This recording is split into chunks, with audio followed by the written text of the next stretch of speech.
PKI memiliki kesempatan untuk menguasai lini politik, sosial, seni budaya, pokoknya semuanya bisa dikuasai oleh PKI. Sehingga mengerucutlah perebutan kekuasaan yang dirancang dengan sangat baik pada tanggal 30 sampai tanggal 1 Oktober 65 itu.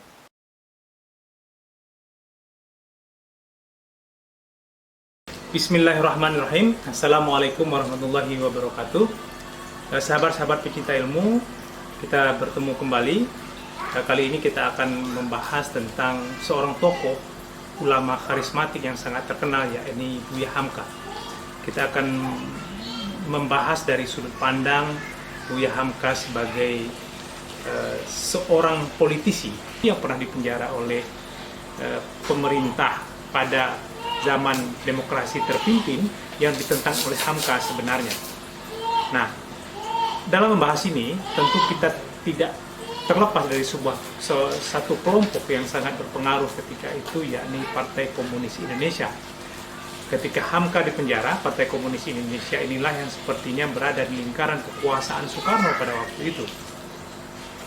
Jadi pada waktu itu sebenarnya politik kebencian juga terjadi. Mungkin sekarang kita lihat misalnya kelompok kebencian yang terdiri dari dua kelompok kampret dan cebong misalnya, kemudian 01 atau 02 yang selalu berseberangan dan memproduksi kebencian-kebencian sepanjang waktu. Nah, waktu itu juga terjadi, hanya saja kelompoknya itu yang kelihatan sangat menonjol itu adalah kelompok Partai Komunis Indonesia dan kelompok Islam yang tidak bekerja sama dengan Partai Komunis Indonesia atau yang berafiliasi dengan kekuasaan pada waktu itu. Bagaimana penjelasannya? Akan kita lihat pada video ini. Di samping itu, video ini juga akan menjelaskan tentang bagaimana proses akhirnya Hamka dipenjara dan bagaimana peran PKI dalam proses pemenjaraan itu. Kemudian kita akan juga menjelaskan sebenarnya Hamka dipenjara pada zaman Soekarno,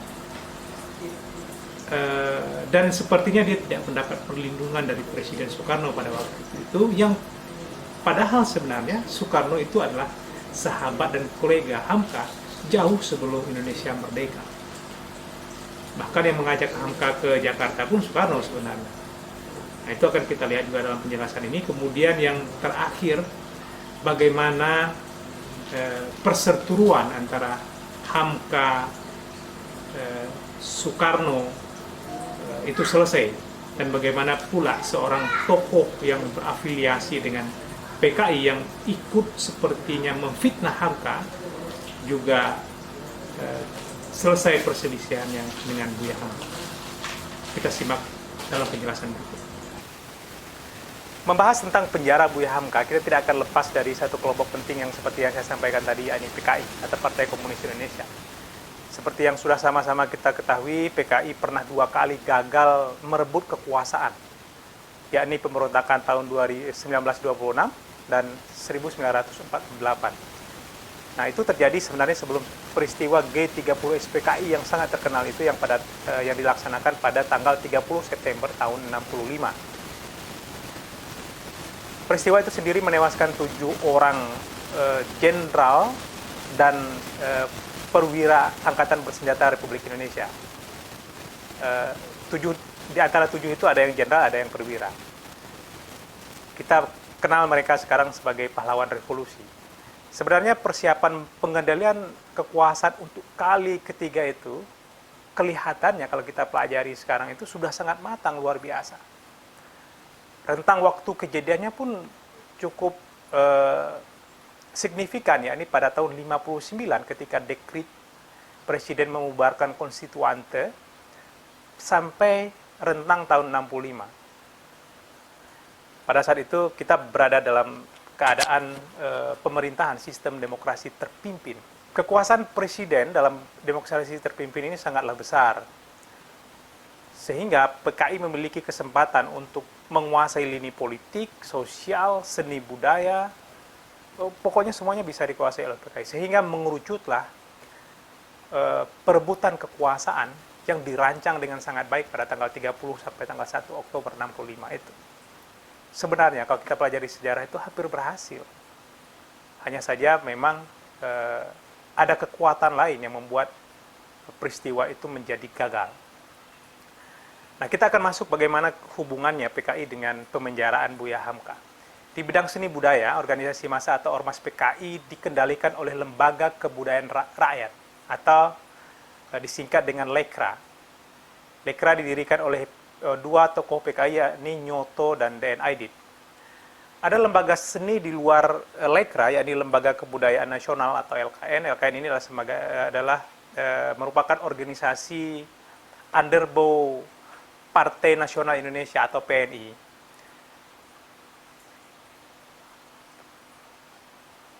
Dan yang terakhir yakni Lembaga Seni Budaya Indonesia atau LESBI. LESBI sendiri adalah Ormas Partindo. Mereka menggarap sebuah ideologi yang berpaham komunis, Marxisme, Leninisme, dan Marxisme.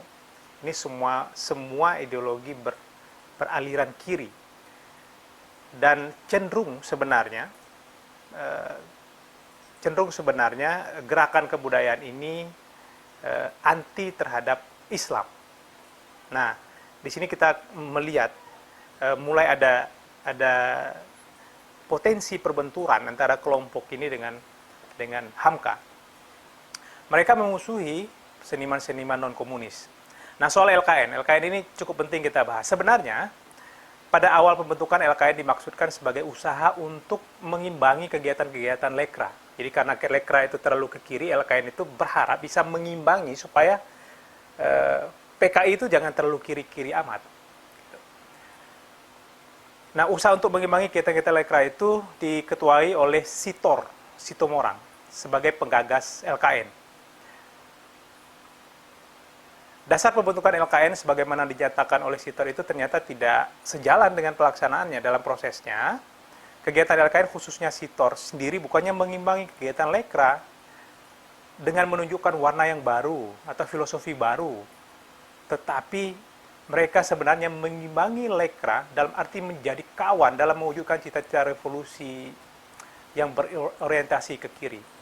LKN yang digerakkan oleh Sitor tersebut merasa leluasa menjalankan misinya karena kerjasama dengan PKI, yang mana PKI itu berada di lingkaran kekuasaan, partai terbesar kala itu, diisi oleh sebanyak sekali orang-orang hebat sebenarnya di PKI itu.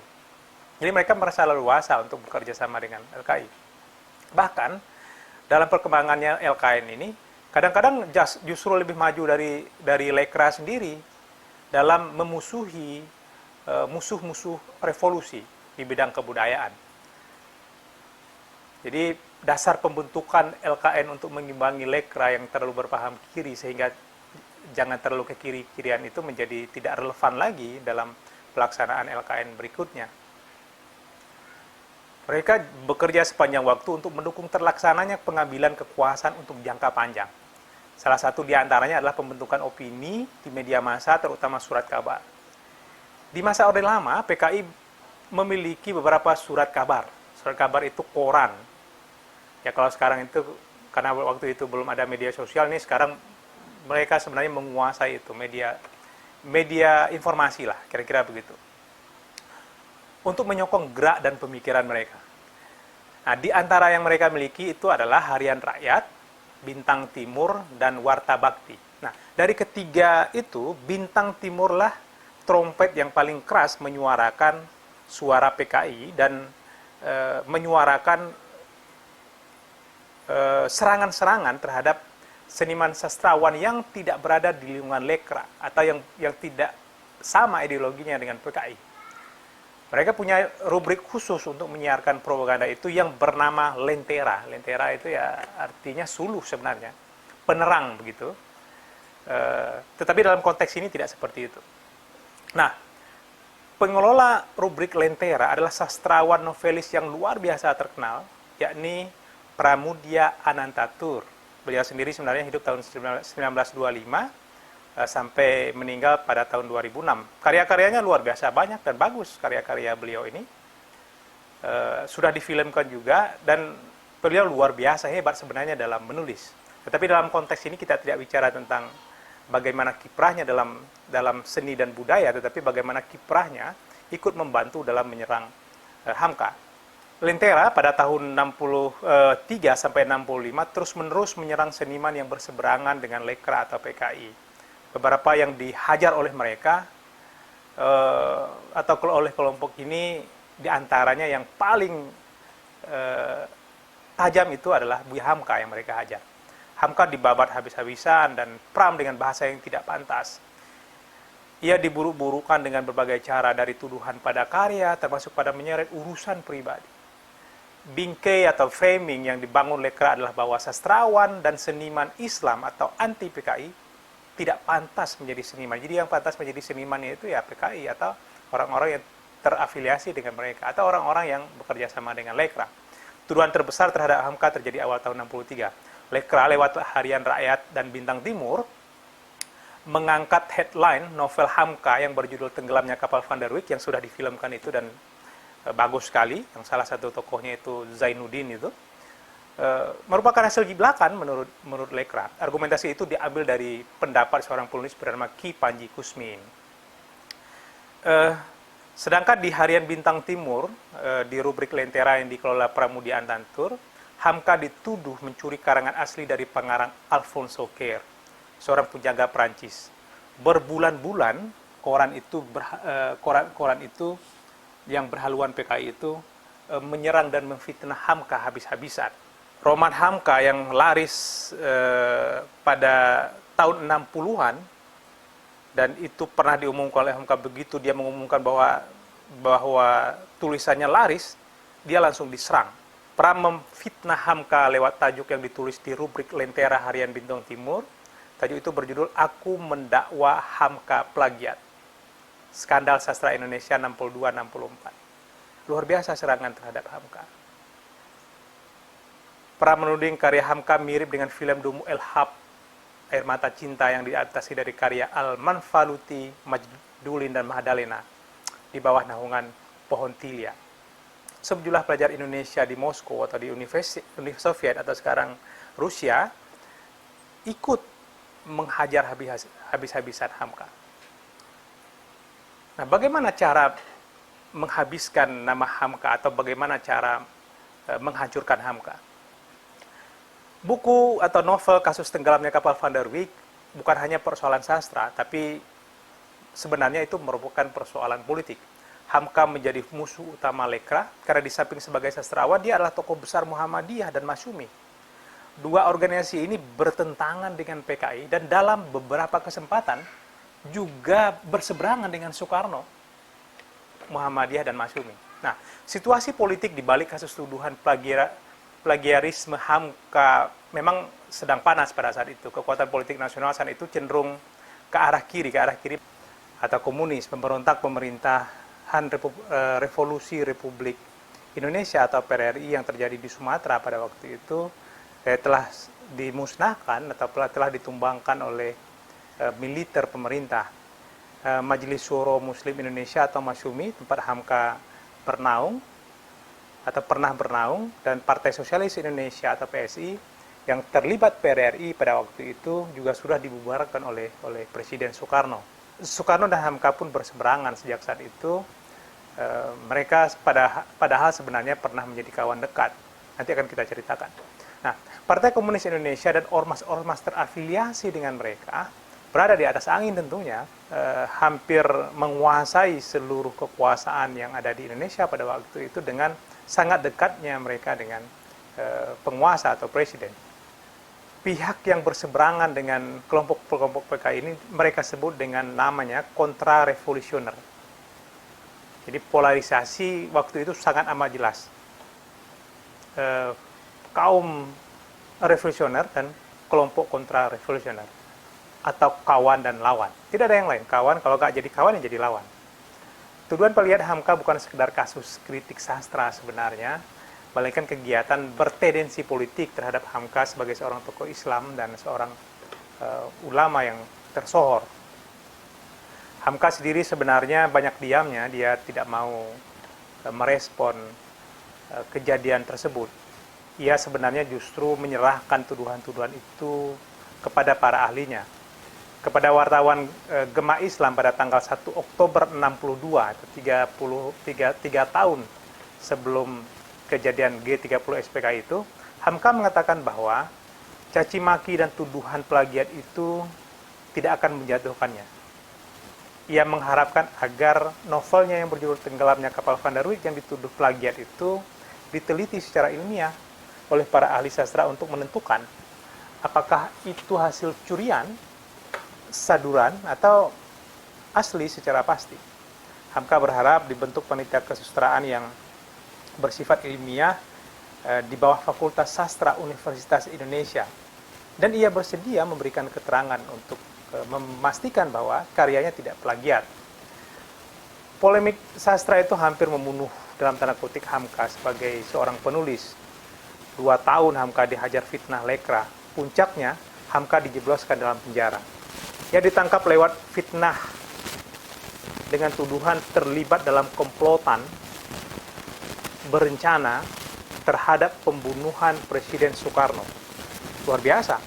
Jadi dia dituduh berkomplot dengan kelompok yang ingin membunuh Soekarno dan Menteri Agama Saifuddin Zuhri. Jadi kalau kita ingat ketika itu, Hamka adalah satu tokoh ulama yang pada masa awal dan sangat lantang sekali ketika menjadi ketua Majelis Ulama.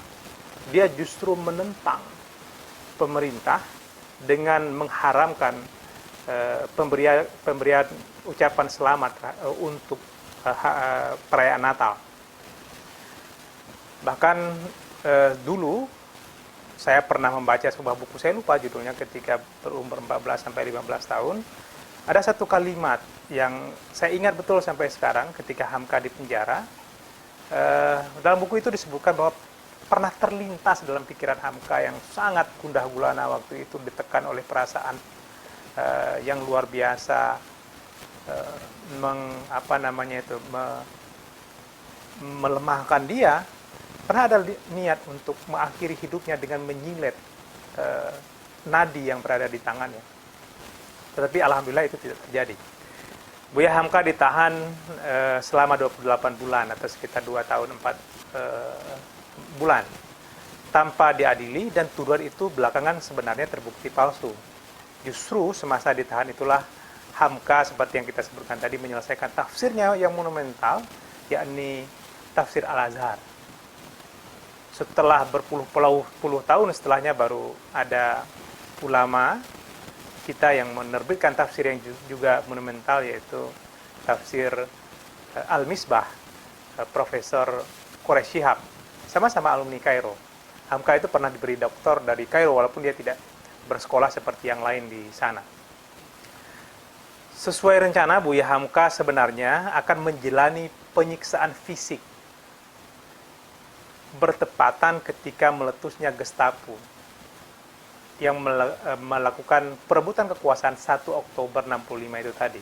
Syukurlah Hamka lolos dari rencana penyiksaan karena gagalnya kudeta itu. Jadi ada 2 kejadian nih. Kejadian perebutan kekuasaan yang gagal, kemudian yang kedua dalam waktu bersamaan kegagalan dalam menyiksa Hamka secara fisik oleh mereka yang menahan Hamka, yang berdasarkan data yang ada itu dilatar belakangi oleh kebencian PKI terhadap kiprah Hamka sebenarnya. Jadi siapapun yang berseberangan dengan PKI waktu itu ya menjadi musuh PKI, baik Hamka atau Sultan Tahdir Al-Syabana atau orang-orang lain yang tidak satu barisan dengan Lekra atau dengan PKI. Secara teori memang memburukkan citra yang seperti yang dituduhkan kepada Hamka itu memang bisa digunakan untuk memudahkan menekan atau menghancurkan seseorang. Karena mereka yang citranya sudah rusak bisa saja menjadi musuh publik. Nah, ketika dia dijebloskan ke penjara atau dia ditahan atau dia dizolimi, publik seolah-olah tutup mata karena mereka menganggap itu orang jahat. Jadi citra itu dibentuk dulu, setelah dibentuk sangat jahat sehingga kezoliman itu menjadi tidak tampak lagi pada mata publik. Nah, dugaan saya itu yang terjadi pada Buya Hamka pada waktu itu. Berikutnya kita ingin cerita bagaimana sih sebenarnya pertemanan, permusuhan Hamka dengan Soekarno. Dan bagaimana akhirnya permusuhan itu selesai. Nah, kita ikuti penjelasan berikutnya.